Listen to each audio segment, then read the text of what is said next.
Hello everyone and welcome back to C.A.R Entertainment, where we will be covering Fox Lodge versus St. Johnston in the first round of the Northwest Championship T20. You have one for the Premiership and then you have one for the Championship here. So we're in the Championship T20 competition, and finals day will be in the 11th of August, I do believe. As you see here, the very first ball gets bowled by S. Devaney. I believe it's Scott Devaney. Jason Milligan and Cooney Nell opening the batting for Fox Lodge. The coloured kit's alright. I love watching coloured cricket. I think it's much better. You see GS there down the track, over the top. It's going to run away for 4 runs. Been over a week since our last video. That's because Fox Lodge originally played Kelly Clooney, but that game was rained off and was unable to play. The time before, Fox Lodge won their league game against New Buildings, where GS scored a magnificent 100, and it looks like that form's continued even with the week's break, because after 4 balls, Fox Lodge are 8 without loss, and GS's got off to a very good start, hitting 2 4s. So GS and Pro, big guns here in these T20 competitions, because Barry Scott doesn't play the T20s, and then Brian is unavailable for the first 2 games we see here, and that's just a wonderful shot straight down the ground from GS there. Yes, like I said, BA unavailable for this game here against St. Johnston. Then the day after this, Fox Lodge will play Burndenna in a T20 as well. Burndenna off to a very good start in the league, looking like the favourites actually for the league so far, even though Ardmore very strong side as well. Fox Lodge will have to play catch up in those 2 based on the starts of the season. It's a very good shot from GSE, 1.4 that time. And after 1.3 overs, 18 without loss, this is a much better start from Fox Lodge. I know we're not playing with a red ball, the ball swinging about less, but you have to say this is a great start. If they could do this in the 50 over format, it'd be absolutely wonderful. That time just finds the edge. Well, not really an edge. It sort of opens the face and it goes behind him. So missed time shot, but he's going to run away from it and get 4 for that as GS. So GS off to a very good start here against St. Johnston. Fox Lodge's next actual league game will be against St. Johnston, and that will be the following Saturday. And we see here Scott Macbeth going to be a new bowler on here in the 5th. He's going to play Scott Devaney, and Cooney played a wonderful dab shot there through third man sort of area, and that's going to run away for 4 runs. So hopefully Cooney, he's had a very poor start of the season so far, but hopefully he can start getting used to these conditions. It is a very difficult place over here in Northern Ireland to get used to conditions, so hopefully he can go on and do that there. As David Anthony comes on, and that one's gone straight down. That's 4 runs. Great shot. David Anthony used to play with Ardmore last year, come over to St. Johnston now. He's the danger man for them, really. He's the man that'll spearhead their attack in every sort of way, mainly. He's a very good player as he comes in here again. Cooney, that time he's had that one straight up, though. He goes for the boundaries. He didn't expect the extra bounce, and that's a very good catch by Mr. Barnard for St. Johnston. And Cooney has to depart for 9. Second time he scored 9 this year. He's struggling to get. I don't think he's got into the 20s yet, so he'll be looking to do that as soon as he possibly can. As David Anthony picks up the first wicket off the game, Fox Lodge 43 for 1 after 5 overs. So at the moment, Fox Lodge having a decent enough power play. Alan Patterson's going to come in for his first game for Fox Lodge in terms of this season. I'll get you stats for the future games on how they're doing. So as we see, David Anthony comes in, and that time GS is going to back it up brilliantly. Very nice ball. I think it's 1.4. Is it? No, it's gone all the way for 6. And GSE is in very good nick at the moment, doesn't he? He looks absolutely wonderful. Just hitting the ball very cleanly. He's just timing it very well indeed. Then only comes in again. GS, that one straight back down over the ground, over his head. This man's got really no chance. And that's 6 more for GSE. So back to back 6s more or less there. Very good batting here from Jason Milligan. He's having a field day out here. Over 8 now. He's going to come in. He's going to edge that one straight to the keeper, Jack Macbeth. And he's been given. He reaches for 1. And he will not be happy with that dismissal. It's a very soft dismissal from GS. Just sort of fades into that reach there. And he'll be very disappointed at the fact that he did reach for that. As Fox Lodge now 59 for 2. And GS 41 out of the 59 runs scored. That says quite a lot, doesn't it? And how good GS was going along there. Unable to have a pitcher for the new man, and Nikash Ali, player who came, I believe, from St. Johnston. I could be wrong there, but he came over to play with Fox Lodge this year, playing majority of his cricket with the seconds, like Alan Patterson, but called up for these T20s as they are quite aggressive batsmen here. As that one goes, and that one's going to run away for 5 wides. I believe they're going to be given the SDR indeed, and that's going to be very good for Fox Lodge indeed, because that moves them to 65 for 2 after 8.6 overs. Of course, the extra ball now needing to be bowled. Scott Macbeth, very good young talent.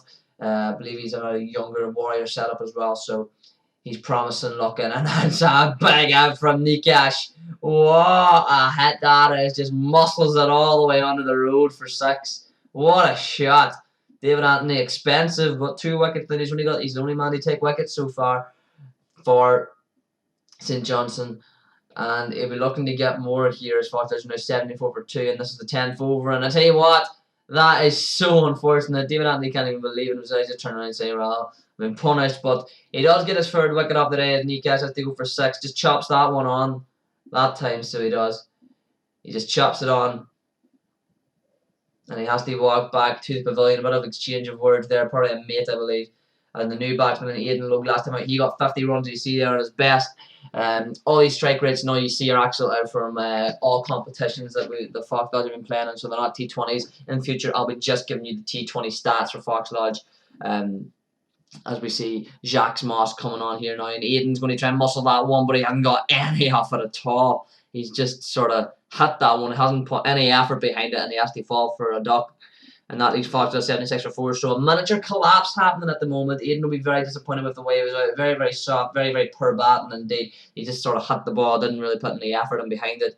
And of course, if you're going to try and clear the boundary, you have to put a bit of effort behind it, or you have to time it to just beyond belief. So Aaron Hayward, the skipper, he's going to come in here now at number 6 after in this 11th over. Jacques Moss with his wicket. Ian McBeth going to be the new bowler. In this 12th over, he's going to come in here now, and that one's going to be smashed straight back down the ground. Man, didn't really see it, didn't pick it up at all. He's going to get 4 runs for it. So, good batting by Paddy. Man came in at number 3, still there as a number 6 man comes in. And he's moving Fox Lodge on. He's going to have to be the aggressor here now, and that's another great shot outside off. That one's going to run away. It's through the extra cover cordon, and it's going to run away for 4 runs. Great batting here from Alan Patterson. Really starting to get into his groove now. When Paddy gets his eye in, he's a very destructive batsman. He can score runs very quickly and very well. Jacques Moss comes in here now. It's going to be Paddy again. It's just a wee bit too much bounce from the bowler. And Paddy says, thank you very much. That one's going straight at the rope for 4. It's a good batting here from Alan. As Fox Lodge are now 92 for 4. I'd say power score on this pitch is about 140. A wee bit of dew and a lot of rain actually leading up to this game. So a wee bit of dew in the pitch here as Paddy's able to just smack that one straight back down. They're going to get 4 more for it. So yeah, he's looking a very good nick at the moment. Started quite slowly, but like I said, once he gets his eye in, he does start to hit boundaries quite frequently. And this is what he's doing at the moment, and it's very nice to watch. In Macbeth once more comes in. Paddy, he's aiming for me at the camera. This one comes very close, but it hits the top off the side screen and bounces back down. He's aiming for us. Fox Lodge now 107 for 4 after 15.3 overs, and they're looking on target to get to that 140 mark, which they probably need to be able to do. Aaron Haywood clears the young man Jacques Moss over there, but I believe it's Jacques Moss. Might not be, but he clears him there on the boundary rope, and he gets 6 for it, and that's Fox Lodge 116 for 4 now, and they're doing very well, Fox Lodge. But Aaron goes for it again, and Mr. Barnard cleans him up, and Aaron now has to walk back to the pavilion for only 10 runs, but it's a handy 10. It's not a bad 10 at all. So Fox Lodge 116 for 5 here. They'll be looking to get that 140 mark because 140 is a power score. It'll be tough to defend anything under 140, although we do know Fox Lodge are masters of defending low scores, as Craig Alexander comes in here, being demoted down the order for these T20s.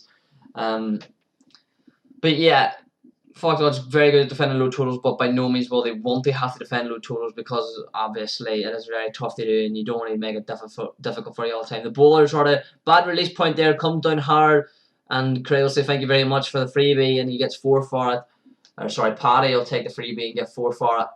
As the batsman looks to have tweaked his ankle there and the way he's landed, but thankfully he's alright. David Anthony comes in here now. He's going to be bowling to Paddy. Paddy hits that one straight back down the ground and gets 4 for it. Just about 1 bounce 4. Very unlucky not to get 6 for it there, but Paddy, like I've been saying, he's in very good nick at the moment. 129 for 5 here. It's going to be Mr. Moss bowling to Paddy. Paddy's going to get that one. I tell you what, it's not a bad hit, but he's picked a man out in the deep, the longest boundary on the pitch, picks him out, and he has to depart for 43. He will have top scored, but he will miss out on that maiden 50 for the senior team. Jacques Moss gets his 2nd wicket of the day. And Fox Lodge now 129 for 6, and only a couple of overs to go. They'll do well. They reach 140 at this point, Fox Lodge, as Jimmy McIntyre comes in. He's got not a bad strike rate considering for all competitions at 90.9. Best at 24, that came a couple of games ago. believe it might have been against Ardmore, as David Lapsley comes on, he opened the ball for St Johnston. He's only bowling now the very last ball off the innings, and Fox Lodge will get a 136 for 6 after their 20 overs. So not a bad innings from Fox Lodge. They will have to bowl very, very well in order to defend it. The 19 extras were quite handy as well. Of course, Alan Patterson top scored in there with 43, GSA with 41, and then the next best you have to go all the way down to Aaron Haywood for just 10 runs. So after the 20 overs, we can see Fox Lodge ending up with 136 for 6. Other people like Nick Ashalley didn't have a bad start to their Fox Lodge senior career with 100 strike rate. That's what you only see in the T20s. Craig Alexander, Jimmy McIntyre not out with 6 and 2 runs respectively. So as Fox Lodge do their bowling, Alistair Doherty's going to open the bowling. In all competitions, he's got 3 maidens, 1 wicket, 26 of an average, 3.8 economy, and 1 for 11. Of course, they're going to vary drastically, especially that economy and average whenever it comes to the bowling department. Jack Macbeth on strike here as Alistair runs up. So that one just worked off the leg there by Jack Macbeth. Not on the bat twice, only give him his leg buys. And St Johnston get off the decent start with 1 without loss. It's just over 6 and over they need St Johnston. But yeah, like I said, in the T20 game, you needed about 140 in this pitch with how it was playing. That one by Alistair's just right in the slot, straight back down the ground. And it's going to go for a 1 bounce 4. So yeah, right in the slot there, Alistair. Just not a very good length at all. Line not so bad, but the length just not there. Just right in the slot. You look at the pitch maps that Sky Sports and all give you. You have your short, good, full, your slot, and then your Yorker and full toss. And that one not quite in the slot as much that time, a wee bit wide, but he's going to muscle it over that leg side for 6 runs. Is Mr. Lapsley, who is the danger man in terms of batting for St Johnston. He's a man who can be very, very destructive. Aaron Haywood, the captain. We do like to start off with spin Fox Lodge. For Aaron's got 13 maidens, 18 wickets. He's got a very good bowling career, and let's see if he can continue. He's a better T20 bowler, but what a shot! Oh, that's magnificent! What a shot by Mr. Lapsley. Very tight over, but then bang! Have it! 20 without loss in Johnston on the reverse sweep switch hit sort of delivery. I want to say it's more of a switch hit, but it turned into a switch hit sweep. So you say it's a reverse sweep. As Ali's going to continue now in this 3rd over. St Johnston 21 without loss. He's put that one wide, but Lapsley's been able to reach and get bat on it, and he's only get 4 for it. It's not even a horrible delivery. It's quite a wide, but considering the man had to reach for it, you say that it's promising the fact that he is reaching for it. Alistair known as being a very good economical bowler, not off to a very economical start in this year, so very unlike himself here. As Aaron's going to come in here now, a very good T20 bowler. Like I'm saying, oh, it's plumb. That's as plumb as you want. What type of that's a horrible shot selection. Come across your crease and try and hook it round, but miss it and hit you plumb in the pad. That's going on the crash metal stump. Jack Macbeth has to go for 3 runs. Aaron Haywood picks up the first St Johnston wicket as they are 25 for 1 after these 3.4 overs. And Fox Lodge will be very happy with that start. They're going to probably have to bowl St Johnston now realistically if they want to defend this. Because like I said, it's under the power score. And St Johnston are going to be as slow of a batting team as what Fox Lodge usually are. Adam Walker's going to be replacing Ali here now in this 5th over. Adam's a very good strike bowler. He gets a lot of wickets. Top wicket taker for Fox Lodge over the last year and a bit. 23 wickets from himself, and we'll see what he can do here. He just bounces straight away, and it goes over Aiden, who's filling in because BA and Barry Scott aren't here today to do keeper. So Aiden has to keep for Fox Lodge, and he's just too small. He won't be able to reach that one. Walker's bouncer was too good for everyone there, and it's going to go for 5 wides, I believe. Jimmy McIntyre's going to come on to replace Aaron, give himself a couple of overs. Jimmy, another very good bowler. He's master sort of this T20 area. Oh my God, he's hit that one straight up. Can Aiden get it? He can indeed. It's a good catch from the youngster behind the stumps, and Jamie picks up the big wicket of David Lapsley. He has to go for 27, and Fox Lodge 37 for 2, and this will be interesting. Now this game's got really, really interesting at this point, because St Johnston have lost their danger man, the man who can score them runs at a very nice rate, and this could get very interesting here now. Fox Lodge haven't got the danger man. They still have to bowl very, very well if they want to get this, as Jamie's now going to have to run in once more to see what happens. I think did he hit that? It looked like he might have hit that one. Nah, he's giving him his buys. Goes straight to the rope for 4 buys, and that moves St Johnston onto a handy total of 41 for 2 after 5.3 overs. Still on the power play, Fox. Let's had a better power play at the moment by the looks of it. Yeah, the very last ball off this power play over 5.5. St. Johnston 41 for 2. Tell you what, that's a magnificent shot. It's going to go all the way for 6. Hits the banking. It's a great shot. Just a wee bit too wide. Just managed to hook it away.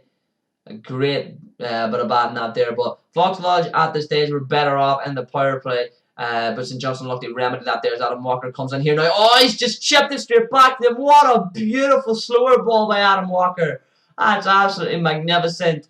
And M. Rankin has to go for 7. Adam Walker over in England for the past week. He would have missed the Kelly Clooney game, but thankfully it was called off. Adam, of course, being one of the main bowlers for Fox Lodge. That's a wonderful slower ball. He just didn't pick it at all. Chipped it straight back to Adam, and Adam picks up his his first wicket. St. Johnston 56 for 3. That should be down there. I apologise for not fixing that. That one's straight up in the air. Can Adam get a second? It's Aaron Haywood. He doesn't drop many, and he takes that one safely. Deepak Reddy goes for 6. Fox Lodge have St. Johnston 4 down here. 56 for 4, and they've had a sort of a miniature collapse similar to what Fox Lodge were. So at this stage, I think they were roughly about the same score, possibly. Maybe Fox Lodge on a couple of extra runs. But Adam Walker picks up his second wicket off the day. Aaron Haywood with a wicket and a catch to his name as well. And yeah, like I said, Mr. Reddy has to go for 6. Jason Milligan's going to come on here now. He's got a very good T20 career as well. But in all competitions, he's got 6 made and 16 wickets, an average of 25, economy 4.4, and his best is 3 for 20. And let's see what Jace can do here. So he's put that one inside. Oh, the man at the backing up end has decided, you know what, we're going to go here. But it was never a run. Paddy with a brilliant bit of fielding to pick out the man was outside, and he throws it back down, and JC takes the bails off. So it's a brilliant run out from Fox Lodge. Mashingle has to go for 4. He's run out by Paddy and JC, and that leaves St. Johnston 56 for 5, and they are in calamity right now. But a bit of a partnership here. St. Johnston moved to 72 for 5 off 11.2 overs, and I'll tell you what, that one's just too wide, and it's cut away for 4 runs by the batsman, I believe it's Ian Macbeth. And that one goes to the rope. So St. Johnston now 76 for 5. So a decent rally here from St. Johnston. They're starting to score runs at a decent enough rate. They're still behind Fox Lodge at this stage in the game, but that can change drastically. As we know, T20 swings can change like a dime.